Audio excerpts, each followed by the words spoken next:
Hi, my name's Matt Dunkley. I'm musical director for Peter Pan, The Never-Ending Story, and you're watching Imagine TV.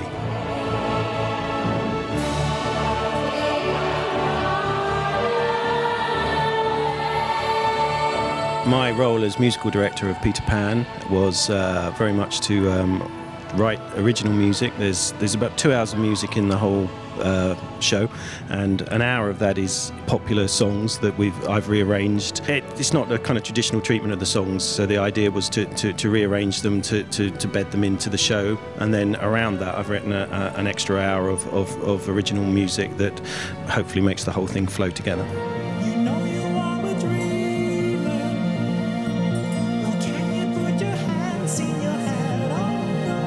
What really captivated me about working on this musical was I had an initial meeting with them in London, and they contacted me because they knew I'd worked on the film Moulin Rouge. I mainly work in the film world, and they loved the way that Moulin Rouge treated pop songs, whereby the lyrics of the song kind of advanced the plot.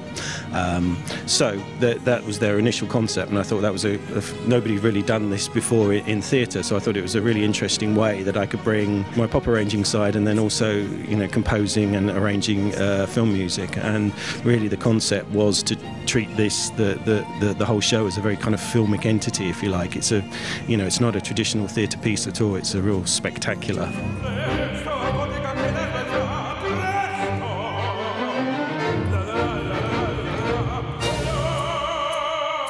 So the mood and style of the music in the production, I mean, we really run the gamut of emotions.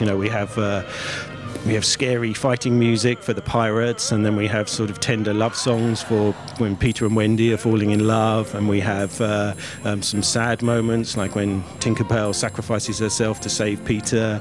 So it's a real broad palette, and that was very satisfying artistically to be able to do all those different styles in one evening and take everybody on a journey, emotional journey through the thing.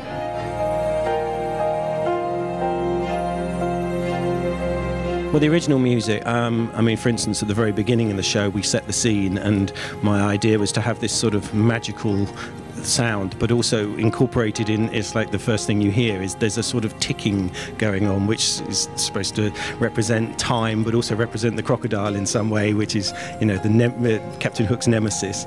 And then through it, some of, like when we first introduced the pirates, it's very broad and bombastic music, but it's actually based on a Duran Duran song, Wild Boys, and but I've just used the melody from the verse of that song to become like my hook for the baddies, the hook for Hook. I mean, we recorded all the music in London with over 100 musicians and big choir, so it was recorded in a very cinematic way, and we've gone for quality all the way through, from all the concepts and musically too. We've really went to the best recording studio in the world, Air Studios in London, owned by George Martin from the Beatles. And yeah, that's the concept of the whole show. It's quality, it's wonderment, it's cinema.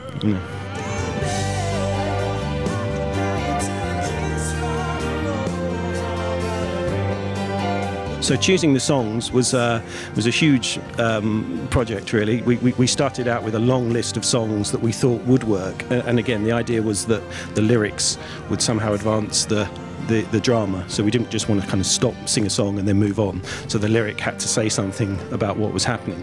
So we had a list of maybe 100 songs that we thought lyrically would work for that. It was really just a question of me looking at each song and thinking, what can I do different to it? Because I didn't just want to do a jukebox, I wanted to do a new version, orchestral new version that would treat the song in quite a different way. For instance, we use a Madness song, Our House, at the beginning to represent like the Darling family.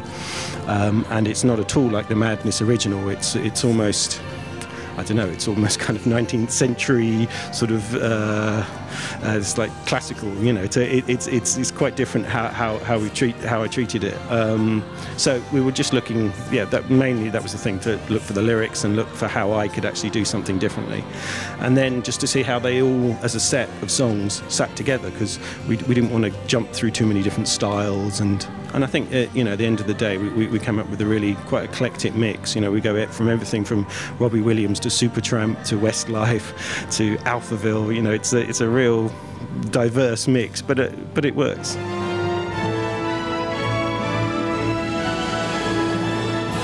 There was certainly many challenges. I mean, one of the biggest challenges was there was very huge amount of work to do on it. It's over 2 hours of music, and it's constant. So literally from the moment the show starts to it stops, there's music.